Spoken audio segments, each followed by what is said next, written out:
I was incredibly excited when Monster Hunter Rise finally came to Steam last week, and I've been kind of busy and on some travel, but I'm back, and I've got to spend some considerable time with this game now, and I want to tell you guys how amazing it is. Now, I really liked Monster Hunter World a lot. The problem I had with Monster Hunter World, and this was just a personal preference, was it was a little too big. There were a lot of maps that were cool. You could check out different biomes and fight different monsters, but the navigation within the maps got to be a little confusing for me. There were lots of twists and turns and valleys and hills. Navigating from one point of the map to another was sometimes difficult. So frustrating, in fact, that there were times I'd get a monster weakened and I would try to chase them to their next location and I couldn't figure it out, and the monster would get away before I could get to its next spot. Monster Hunter Rise seems to fix a lot of that for me, and I think it's probably because it was based around the Nintendo Switch hardware, which, as we all know, is incredibly limited. As a result, the maps are much simpler. There are not the there is some terrain. There are definitely some hills and valleys, and there's some water areas. And you got to climb certain trees and that sort of thing. But for the most part, the map is a lot more consolidated, which I liked. It kind of removes some of the unnecessary bloat and the collectathons that I found myself falling into over and over again with Monster Hunter World. Just collecting things that I really didn't need, hoarding on potions and mega potions and stuff, because there was just so many things to see and grab. There were lots of smaller enemies that were around that you could fight as well. Monster Hunter Rise definitely takes a lot of that and puts it on the back seat and puts you one-on-one against monsters with, a little bit of environment, but not too much. I really like that. So for me, I'm already hooked. But there's a lot of other cool things too, and it carries over a lot of really cool things. I guess first we'll talk about the new things. Definitely the the grapple hook, the grapple shot. I've heard it called many different things, but you are now going to be able to launch yourself in any direction, pull yourself into an enemy, use this to mount and to climb on top of an enemy. The applications for this are awesome, and it really does change a lot of the gameplay. Now, if you want to play this game very traditionally, which is the way I'm mostly playing it here, and pick your favorite weapon, which we'll talk about those in a minute as well, and just go head to head with a monster and just wail on them, you can without a problem. The enhancement with the grappling mechanics is not a requirement. It's just an additional level if you want it to be there. And that's cool. There are certain enemies that I think really work better when you grapple them, because not only can you use them to fight other enemies, but you can use them to run into walls, into trees, into boulders, and they stun themselves, and you're able to do significantly more damage. For some of the faster enemies in particular, what you're looking at here is one of the very first enemies you have to take down. It's kind of a softer enemy. It doesn't really have a whole lot in the way of damaging AoE. Most of its moves are incredibly telegraphed. The minions that work with him are very simple to defeat. So it's kind of an introductory level, and it's fine. I mean, obviously, we're not going to be playing the hardest stuff at the beginning. We've got to work our way up, right? But it's cool because these enhancements, like I said, they don't really take away from that excitement of that combat. If you want that traditional based combat, it's there. Now, you are teamed up with automatically, if you're playing solo, which unfortunately none of my friends wanted to dive into this one with me, and that's okay. But playing solo, you're going to get some companions. Now, you've always had your Palico, which is your little cat buddy, who helps out. To me, in Monster Hunter World, this guy wasn't that useful. He died very quickly. He was best for giving me healing items like Vigor Wasps and that sort of thing that would kind of get me a little bit more HP to fight if I couldn't chug potions fast enough.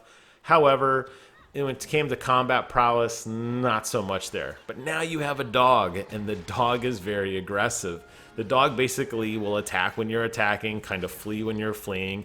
It kind of matches you on the heavy, the light attacks. You can ride it. You can ride it and attack with it, or you can just let it go off and do its own thing. And that is great. That extra offense, I feel like when you're playing solo, is enough to get you over some of these more difficult fights, and it's definitely something that is going to be a great benefit. Now, as with everything, it's always better with friends, and while I don't have any comparison from Monster Hunter Rise, I can tell you that in Monster Hunter World, the few times I did pair up with random players online, it was a considerable amount of fun, because obviously you could tag team enemies when one player is weak. The other one can kind of cycle in and grab aggro, while the first one can sharpen their weapon or take potions or anything like that. But here, your dog does so much of the heavy lifting for you that you can do all of those things solo, which really appealed to me, again, for the reason because I didn't think a lot of my friends would dive into this game with me, and unfortunately they didn't. But it just adds that other level, and that's what I guess I'm getting at here with this kind of review. Is all the new systems that are in place are awesome, but they're not required. You know, you can rely on the dog if you want to. You can rely on the grapple if you want to, but you don't have to. If you want to play it your way, you can. And I think that creative freedom is what makes this game so much fun. Speaking of creative freedom, there are a litany of ways to express yourself through weapons and armor and different appearance skins that you get that don't actually impact your statistic, but just let you look a certain way.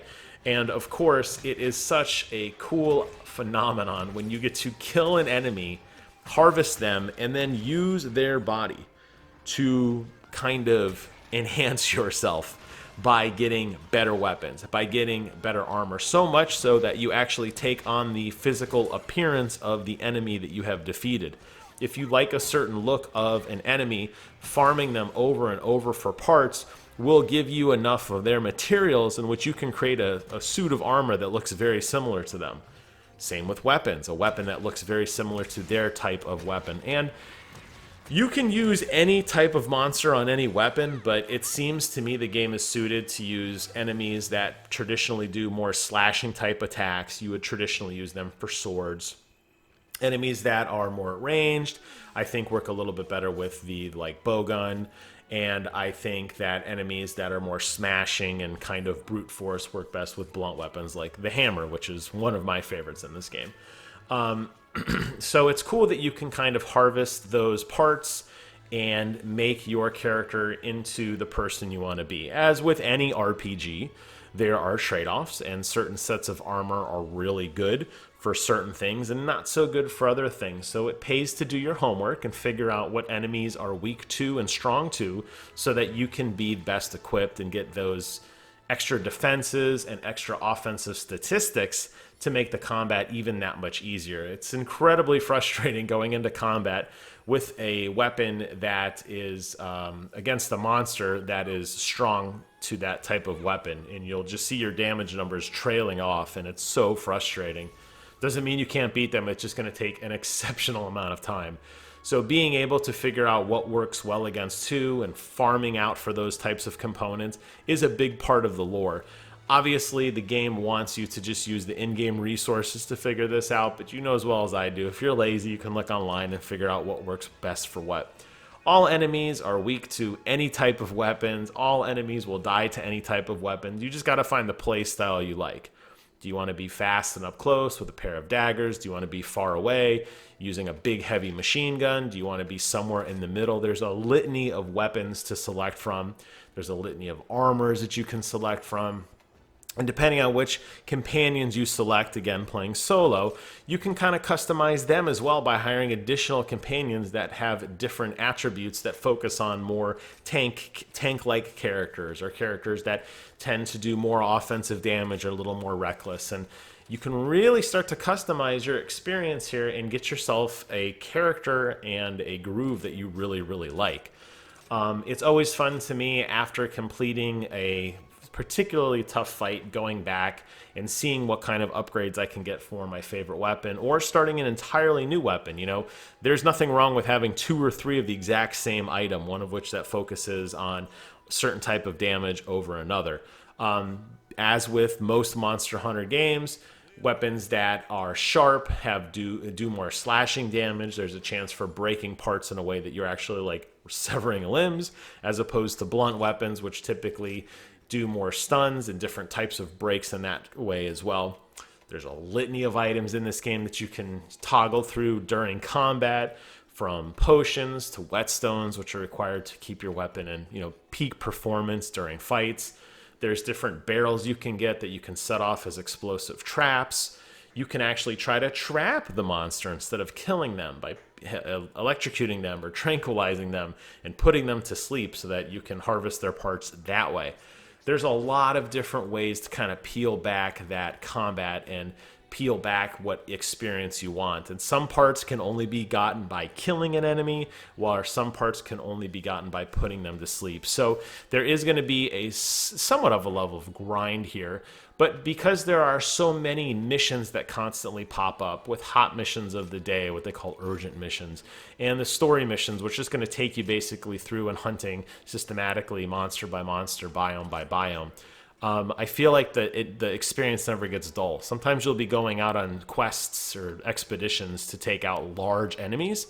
Sometimes you'll be going out to collect something small, like mushrooms, or delivering items or something like that. That's a much more low key. So not everything is these big, epic, grand battles, although that's really in the name of the title, and that's really what most people are getting.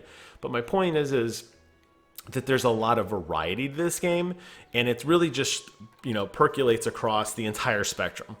Your character, your combat, the mission types, your assistants, everything has so much to it, so many layers to it. It's hard not to fall in love with this game, and I'm so happy I got it on PC. It runs phenomenally. It supports ultra-wide. It supports 21:9. It supports HDR.